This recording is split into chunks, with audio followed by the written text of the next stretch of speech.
Welcome back to the Weird Sisters podcast, your source for Discworld discussion. My name is Manning, and I'm a goblin. Joining me is Liz, who's a gremlin. I cause problems on aircrafts. That's why you're on the no-fly list. Yeah. Our book this month is Snuff, which, from the title, I would have assumed it to be a death story if I hadn't read this before. But he doesn't even make an appearance. Yeah, I just immediately assumed, I was like, I don't know, like drugs or something. I don't know exactly what snuff means, but death is another good guess. Snuff means a lot of things, as we will find out in the trivia section. Originally published October 11th, 2011, and coming in at 104,000 words, Snuff is the 39th Discworld novel and 8th in the Watch series. The title is a word that can refer to a tobacco powder, a term for extinguishing a light source, part of a colloquialism about whether or not someone is meeting the expectations placed on them, or a dismissive term for murder. At one point, a character describes the game of croquet, which is an exaggerated combination of croquet and cricket. The brief tangent about snobs punctuating their sentences with what refers to the interjection spelled W-O-T, an Old English word meaning to know. The reference to Omnians believing that murder was the third crime ever committed refers to the story of Cain and Abel, whose parents, Adam and Eve, committed the first two crimes, the theft of the fruit of knowledge and public indecency by being naked in the Garden of Eden. The degree to which Snuff and the other Discworld books influenced the TV series The Watch is a matter of debate. The audiobook, read by Stephen Briggs, lasts 11 hours and 29 minutes, with the Tony Robinson abridged version coming at 4.5 hours. The book was nominated for the Locus and Prometheus Awards, and won the 2012 Bollinger Everyman Wodehouse Prize. We open with an excerpt from a book about goblins, one that is also being read by Lord Vetinari, tyrant of the city of Ankh-Morpork. The patrician mentions a particular phrase to his secretary, the dreadful algebra of survival, before their conversation turns to the commander of the city police force and his imminent vacation. The dreadful algebra of survival is like such a great phrase because it immediately makes you go like, wait, what algebra? Yeah, in the name of explaining things, because that's what this podcast is kind of for. Yeah. The variables in an algebra equation would be like the amount of resources that one has available to them, right? Yeah, I think that makes a lot of sense. And it's like, so if the amount of resources you have is like very low, then you make a lot of compromises with how you want to behave in order to balance the equation. Yeah, definitely the reveal of what exactly he's talking about later on definitely was a little like chilling. Sir Samuel Vimes, Duke of Ankh-Morpork and husband to Lady Sybil Remkin, is leaving the city to visit the Remkin family estate out in the rural region known as the Shires, accompanied by his wife and their son, young Sam. As a working-class city dweller, Vimes is completely out of his element in the countryside, from its non-polluted river, to the nighttime cacophony of animal sounds, to the discreet yet ironclad laws of conduct surrounding the bourgeoisie, especially those self-selected authorities known as the magistrates. Luckily, Vimes has a confidant in his manservant, Willikins, who also grew up on the mean streets of the city, but has learned enough about the customs of society to be able to explain them to Vimes. There are so many incidental characters in this story. Yeah. The servants of the Remkin estate are, like, entirely perpendicular to the plot. Like, they intersect at one point, which is the scene where they arrive, and that's it. Mm-hmm. Like, I'm inclined to wonder if there was, like, a dropped subplot that was going to be sort of a Downton Abbey parody. As it is, I think the idea is to both showcase how unprepared Vimes is for life in the country, and to get the reader speculating about who's involved in the inevitable mystery, which is akin to the mental state Vimes is experiencing. Mm-hmm. Yeah, I think that makes a lot of sense. I know there were definitely characters I had completely forgotten about until the end of the book where they like pop up again for another very brief scene. So I think it serves to like set the mood a little bit without like cluttering the amount of people you need to keep track of in this book too much. Not long after that, there's a bit referencing Jane Austen, where a widow with 6 adult daughters invites Sybil and Vimes to tea, and Vimes ends up lecturing the girls not to simply wait around until their aunt passes away to leave them money for a dowry. He tells them to find jobs to make their own way in the world, and that he and Sybil own a downtown property in Ankh-Morpork where they can get started. And one of those girls, literally named Jane, mentions wanting to be a writer.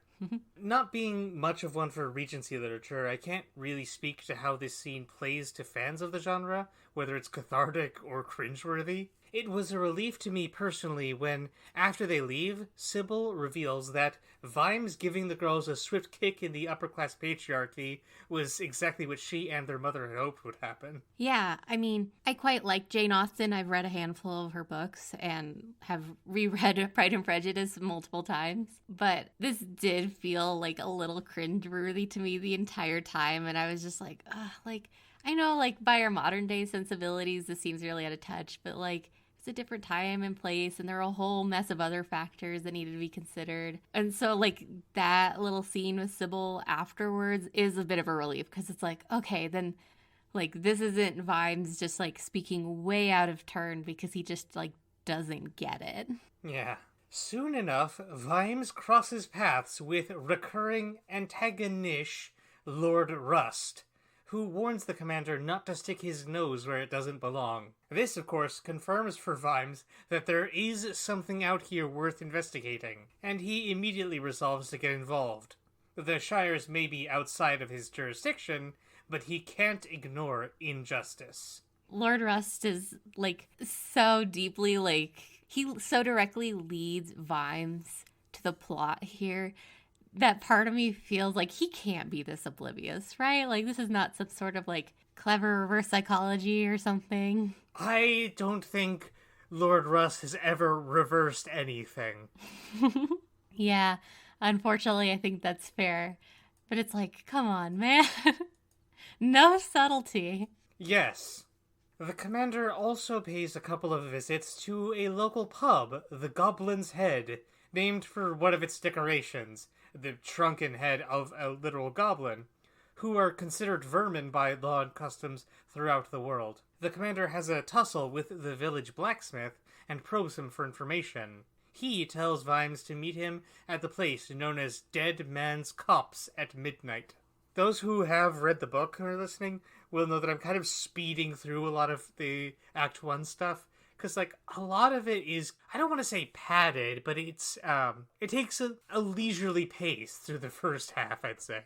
Yeah, like, I definitely kind of struggled to get into this book because it felt like it didn't actually start until we were, like, well into it. Which I think, again, is trying to use the text and the narrative to convey the emotional state of the characters to a certain extent, which, like, I always appreciate from a meta perspective more than I enjoy reading it. I think that's fair to say. Yeah, I think that makes a lot of sense. And especially as, like, people who like to tell stories in some way or another, and this can apply to people at large regardless of what the specifics are. There's some appreciation for craft even when it's not, like, really working for us. I don't think this book would have worked any better if the first, like, I don't know, 50 pages were condensed down into, like, 5. Because then there's so much, like, scene setting and understanding that now suddenly is just, like, entirely gone. Yeah, I think you could probably condense the first 50 pages down to maybe, like, 25 or 30, though. Yeah, I definitely think it's a little, like, on the long side, but... It's a heckin' chonker of a novel. Oh, yeah. Vimes goes home in time for his nightly visit with young Sam. We see that a previous ritual, that of Vimes reading young Sam a bedtime story, has been inverted. Sam now reads to his father. The latest book for this activity is The World of Pooh, written by Miss Felicity Beadle, who coincidentally lives not far from here and is one of the guests at the dinner party that evening. I do think this is, like, a very, like, sweet, like, callback to the other books. Like, it warms my heart. Vimes is a good dad. Mm-hmm. I mean, he's had practice parenting, like, at least half of the police force. Yeah. Yeah, so, he's had some warm-ups.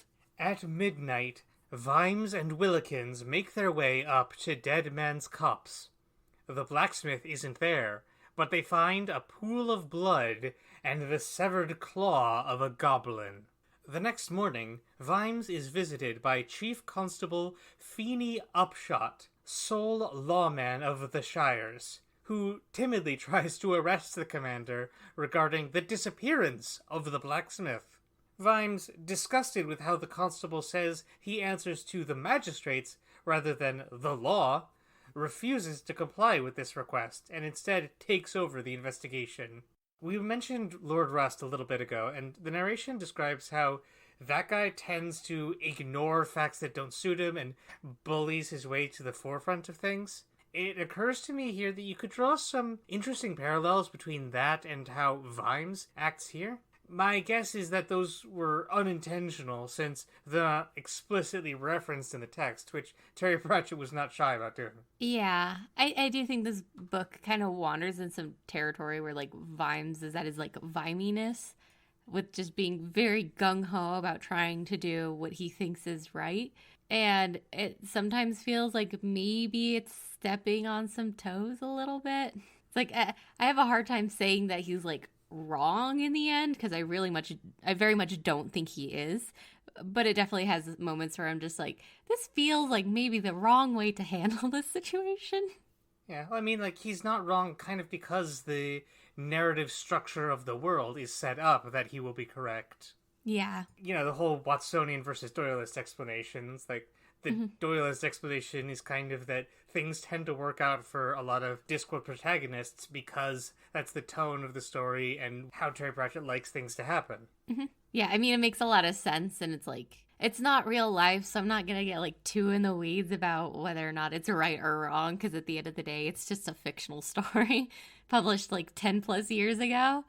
But, I don't know, it didn't entirely work for me. The ending, I think, contains perhaps the most egregious example of that, and we'll talk about that when we get there. Yeah.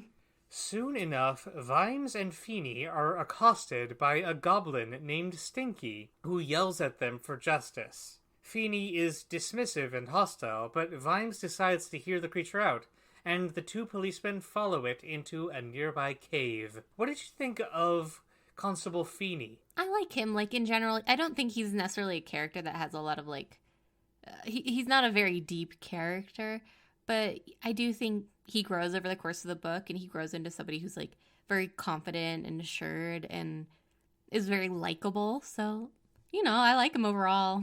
I don't think he's, like, super terribly, like, noteworthy like some of the characters in the Watch proper are, but I think he makes a lot of sense in this book, and especially for, like, Vimes as he's getting older to, like, share his knowledge with younger people going into police work. There's a recurring, I don't want to say running joke, but it's just like a recurring noticeable thing that Feeney is half, I want to say Agatian, like that being the Discworld equivalent of just like a Pan-Asia, which was discussed in the book Interesting Times, where we gave, I think, perhaps a bit too much of a pass to that story. Mm-hmm. Yeah. And it's very present throughout the story that Feeney has that ancestry. And I don't think that it's, like, necessarily mocked, but, like, it's, I think, considered notable in a way that, like, borders on uncomfortable for me. Yeah, I think that's totally fair, because it definitely kind of has the vibes of, like, oh, here's the, like, token black character in this thing, and let's have them talk about what it's like to be black all the time. Where it's, like, it just feels like they're trying, like, a little too hard to, like, make it very obvious that this character is not white or not straight or not, like, typically abled in a way that just is like, well, you're addressing that thing in a very weird and not normal way, to the point where it's like the audience can't just, like, interact with this thing without stepping into all of that as well. Yeah.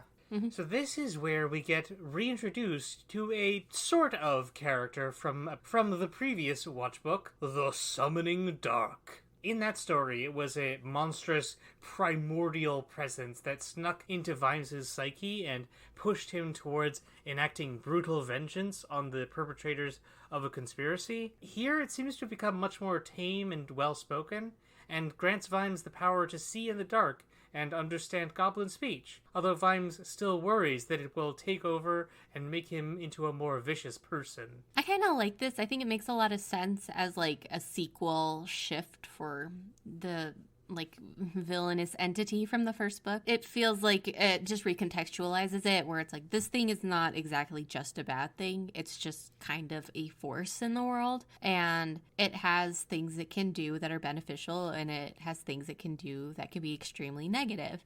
And the consequences of it are entirely what Vimes kind of will lead it to do. Yeah, very fair. You know what this actually kind of feels like to me? Is like the relationship that the Dark and Vimes have in this story.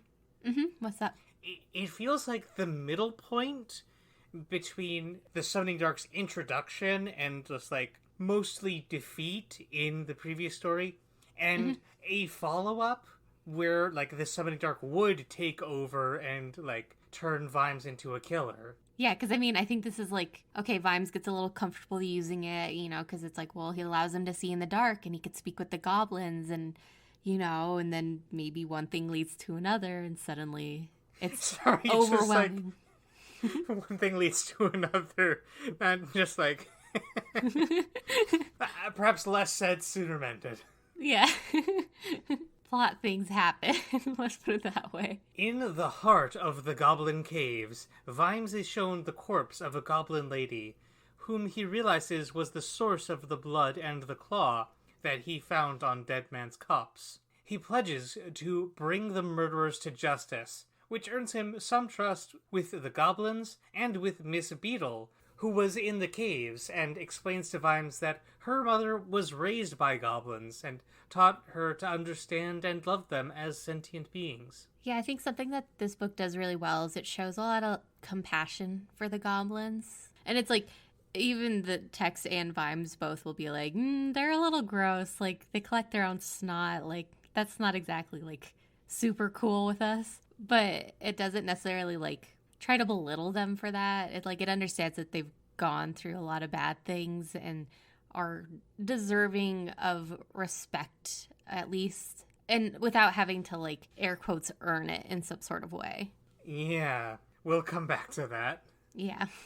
And also, just like Miss Beetle herself, I really enjoyed the backstory that she gave about her mother being raised by goblins and like embracing their society, singing their songs and such, and then getting just sort of brutally dragged back to the human world. Yeah. I mean, that's like super heartbreaking.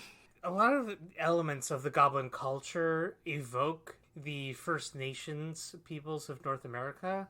And just like the thing that Miss Beetle's mom went through kind of evokes the boarding schools, especially in Canada. Yeah. And just like other stuff that white people did. Yeah, I mean, it's like, well, I do appreciate that the goblins are just kind of like treated with, like I said, compassion. Like, they are very much, the book deeply cares about their well-being. That connection is pretty easy to draw, and it's a little uncomfortable, and I'm not entirely sure if it makes me uncomfortable because it's having to face a part of history that sucks, or if it's because I think it doesn't handle it super well. I mean, it can be both. Yeah.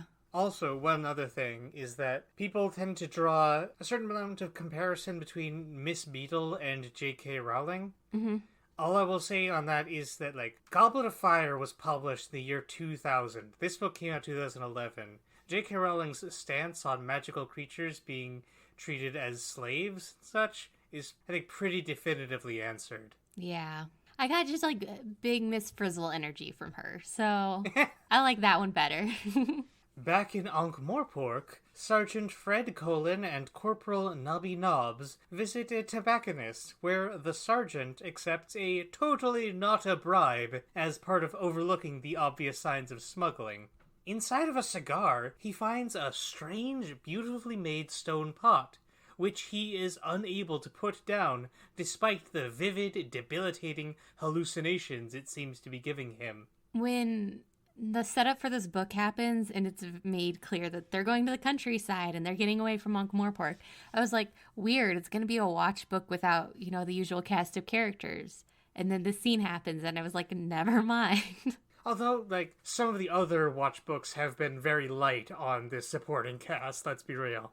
Mm-hmm. I think this one's definitely a little light on other characters. And to be fair, I think that's totally fine. Meanwhile, in the Shires, Vimes continues his investigation, learning that something related to goblins happened 3 years ago, and the most that he and Constable Feeney can find out is that it involved an employee of the magistrates by the name of Mr. Stratford, who it seems also killed the goblin woman on Dead Man's Copse so that he could spread her blood around and start the rumor that Vimes had killed the blacksmith.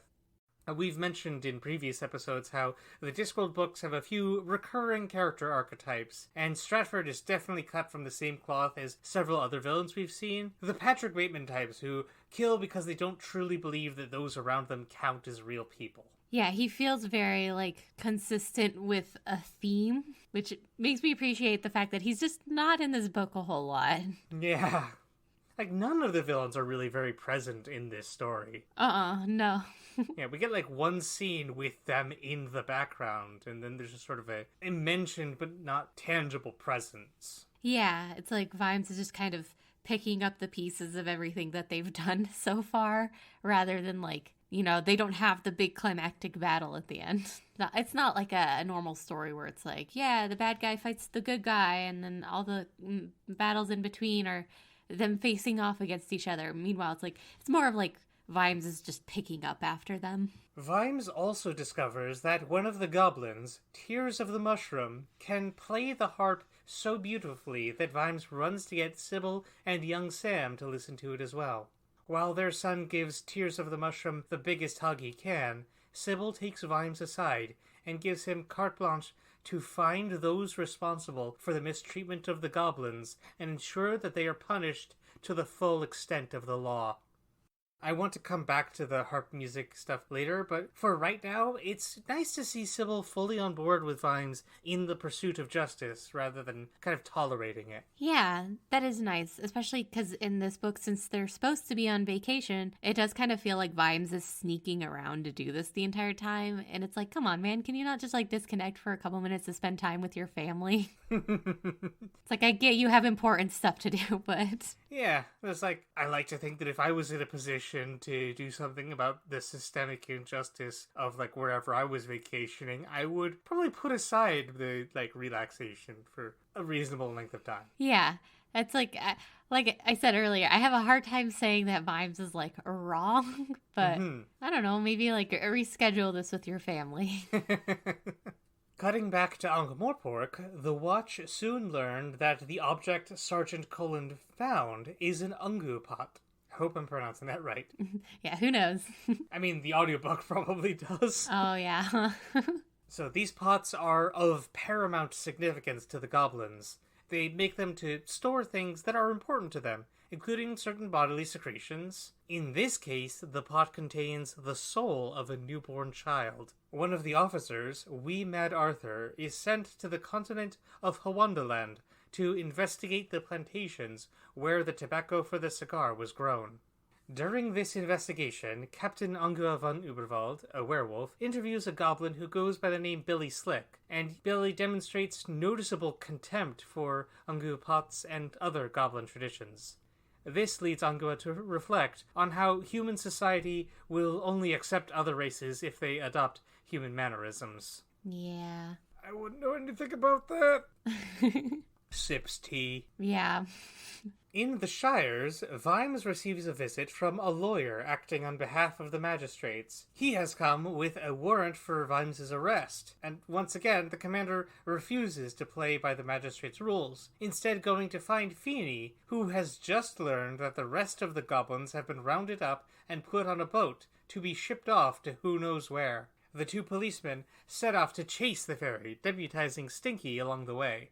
Eventually they find the boat, just as a massive storm starts brewing. Stinky leads Vimes and Feeny along a path of river debris to leap on board, and the three of them waste no time finding the kidnapped goblins.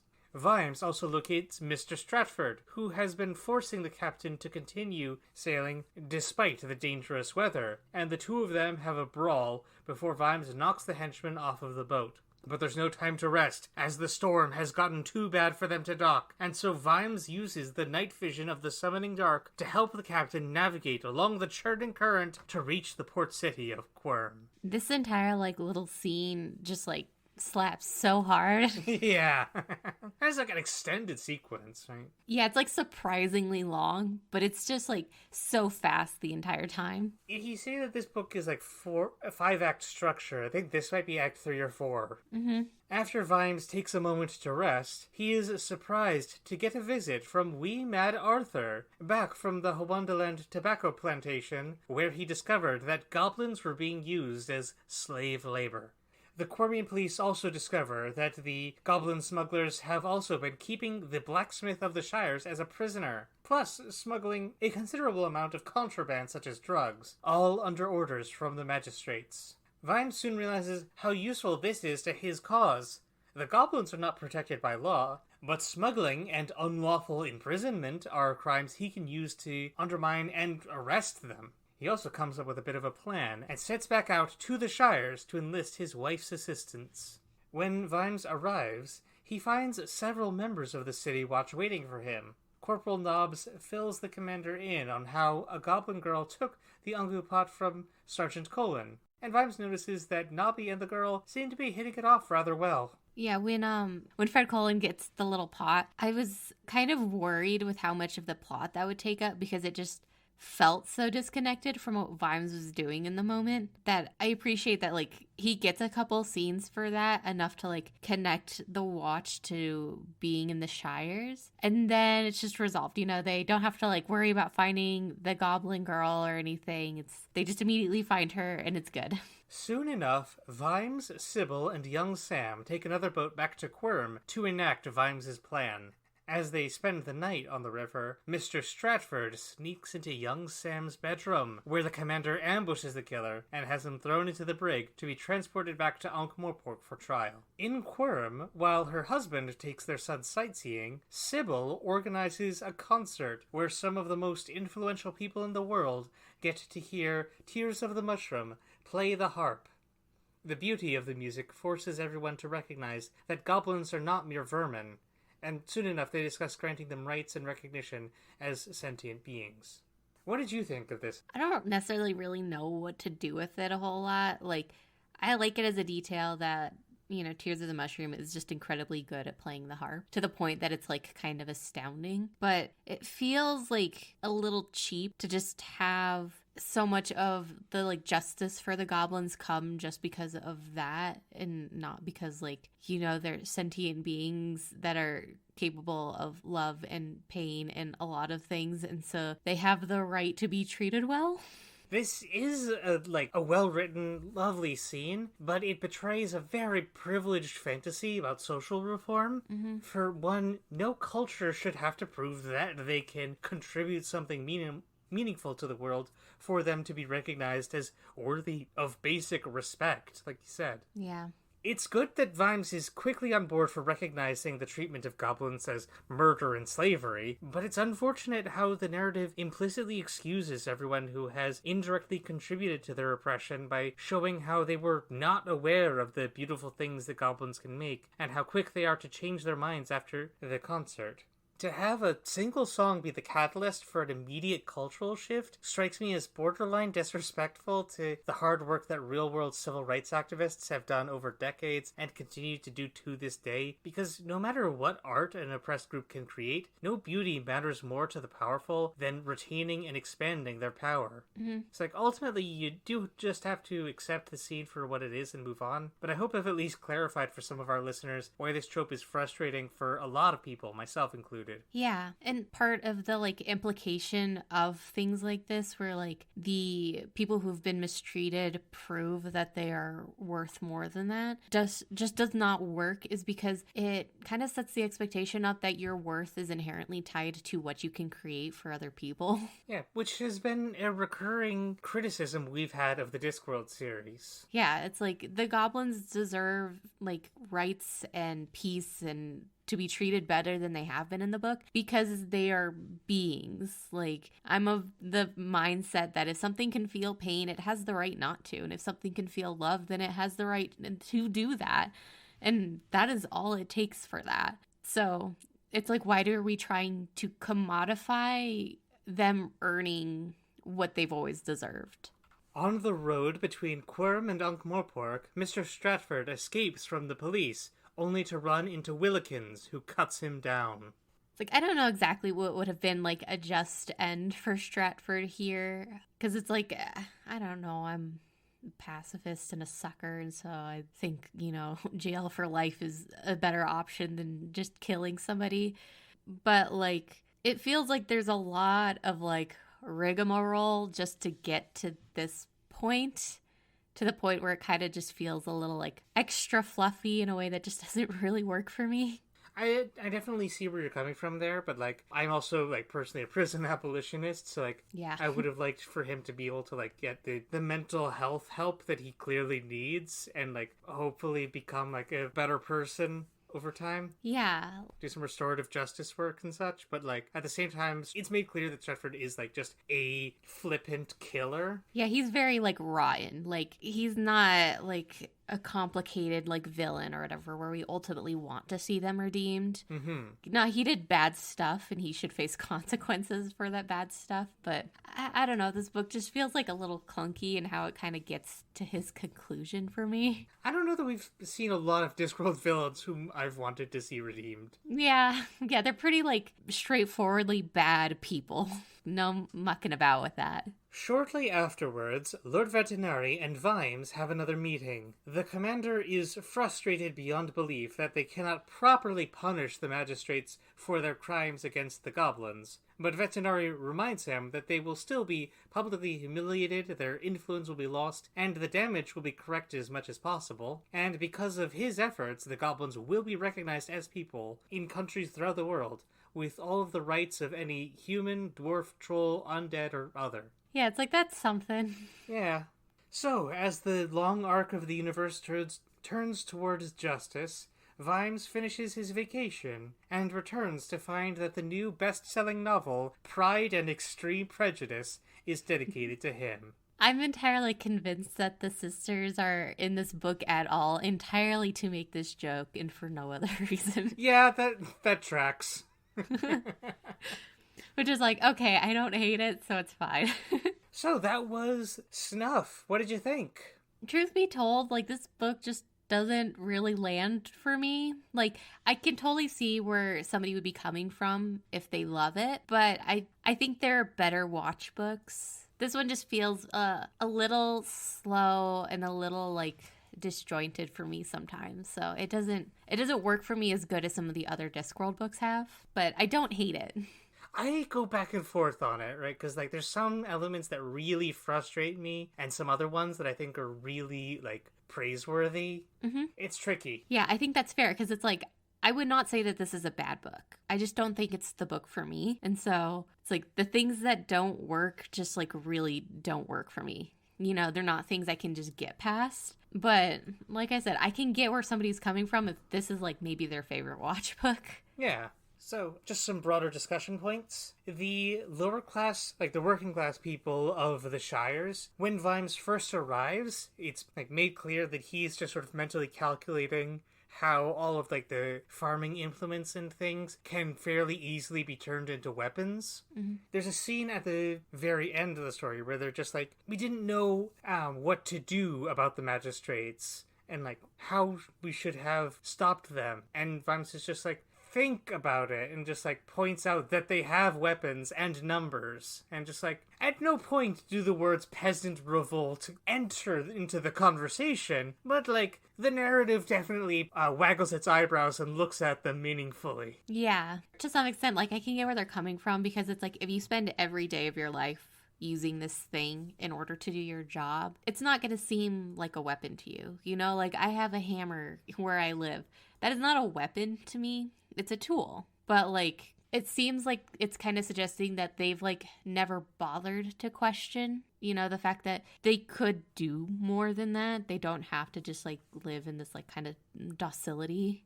Yeah, it is an outgrowth of this, like, rigid social structure that functions largely because those involved in it do not think to question the hierarchical system that is in place. Yeah, and I mean, especially since they're not really the ones getting the brunt of the bad of it, you know, that's definitely the goblins. It's a little easier to, like, kind of mentally sweep under the rug all of the stuff that they don't like for the sake of maintaining the system. And I mean, that's also a thing that happens with real-world politics, right? Is that disenfranchised groups are incentivized by the powerful to turn against each other so that they do not unite and dismantle the power imbalance. Yeah. As a digression, not to get puerile, but I really hope that I misunderstood what was being implied about Tears of the Mushroom, saying that her name is about how mushrooms cry so that there can be more mushrooms. But if I'm right, then that was a reference to a certain aspect of human anatomy that I feel creates a jarring shift in tone. Fair. Maybe it's just like mushroom spores on a rainy day, and it's just a little more direct than that. Yeah. Forgive me for saying this, but the summoning dark strikes me as being largely unnecessary in this story. Yeah. Because, like, Vimes has always had this internal struggle between having to set an example of being a good policeman and wanting to punish wrongdoers as much as they need to be punished. And externalizing that second aspect into a Venom symbiote, basically, it kinda obfuscates the nuances of his characterization. In our tradition of me playing armchair editor, I think it could be extremely compelling, not to mention more focused, if instead of getting this supernatural assistance, Vimes just had to walk through the caves blind, totally at the mercy of the goblins, and then work to understand their language by recognizing them as people with thoughts as nuanced and comprehensible as those of any human. And then you could maybe have Stinky be the one guiding them through the river, perhaps with Vimes acting as translator if necessary, or steering the ship like on the cover. Yeah, I think this book kind of just wants to give Vimes superpowers because Yeah. Terry Pratchett thinks Vimes is just like the coolest. But I do think that like your suggestions make a lot more sense for like the point that the narrative is kind of trying to make, that the goblins have a like deep and cultured society that only seems simple to outsiders because they've never bothered to make an effort to understand it. Lady Sybil was very good in this book, and young Sam was so sweet. Yeah, I kind of like getting to see young Sam grow up because, like, you know, we got to see him as a little baby, and then now he's like, you know, he's like an actual kid now, not just like stumbling toddler. And he's just full of curiosity and like love, and he's at that age where like everything is just kind of magical, and it's kind of like super cool to see that. And Lady Sybil is like always a treat. She takes some like direct actions in this book to advance the overall plot that are very, very cool. It's like getting to watch her negotiating with the Dwarf King about, I don't know, trade with Ankh-Morpork. That's unimportant to me. But it just, I think it really highlights that, like, Lady Sybil is just, like, a very, like, posh, noble, wealthy woman. But the aspects of that make her really, like, compelling are that she's deeply intelligent and deeply, like, connected to people in power.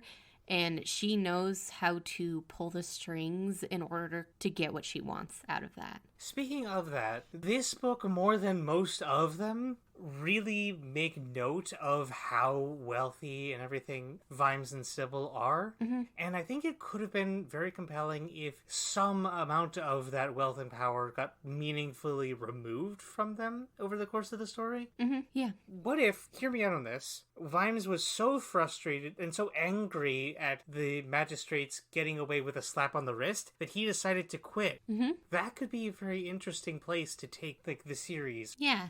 Yeah, I mean, I think it's multiple times in this book. Like, Vimes says something to the effect that it's like, they could spend money on this thing and it would not, like, affect them at all. And so it's like, well, then, like, yeah, it also says, like, they're funding the hospital in Ankh-Morpork and doing all these other things, but it's like, if that doesn't really affect your overall wealth, then why aren't you doing more?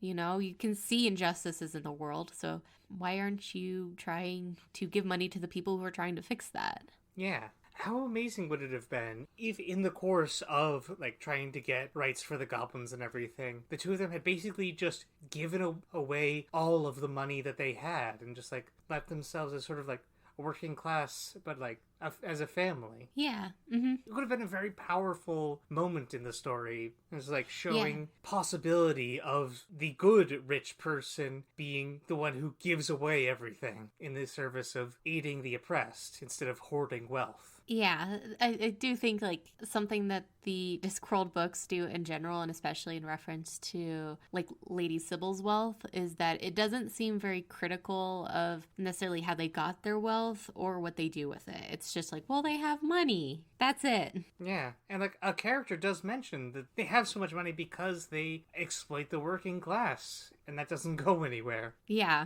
the books just don't want to, like, necessarily look too closely at that. All of the other rich people are exploiting people, but not Sybil and Vimes. Yeah. So, for each novel, I'd like to try and distill down some of the major ideas into a thesis statement. Here, I would say that it's almost explicitly stated in the text that survival is a relentless math problem that we mortals have to solve every day, all of us working with the same variables, and we cannot tolerate those who willingly force others to solve the equation in the most desperate ways, or to state it without the math metaphor, from each according to their ability, to each according to their need. Yeah, I think that's a good way to, like, to tie it all together. So, now that I have gotten us on a watch list, thank you, Liz, for joining me. Of course, thanks for having me. Thank you to Willow Carter for our theme music, and to everyone for listening. If you like the show, please consider giving us a follow on Patreon, Twitter, Tumblr, all of the social medias. You can join our Discord server to chat with us and with a bunch of other lovely folks about everything from discussions of the story to other stuff that's happening in the world. And if you want to support the show directly, please consider contributing on Patreon, which gets you access to the show notes, episode previews, and at the end of each show, we give a shout out to one randomly selected patron, who this month is Dave Gumbo. Thanks, Dave. And we close out each episode with a reading of the fan vote for the favorite footnote. It has been said by someone years before that to see Sybil Ramkin's upholstered bosom rise and fall was to understand the history of empires. Yep, that's the one they voted for. Tune in next month for Raising Steam. Until then, the turtle moves.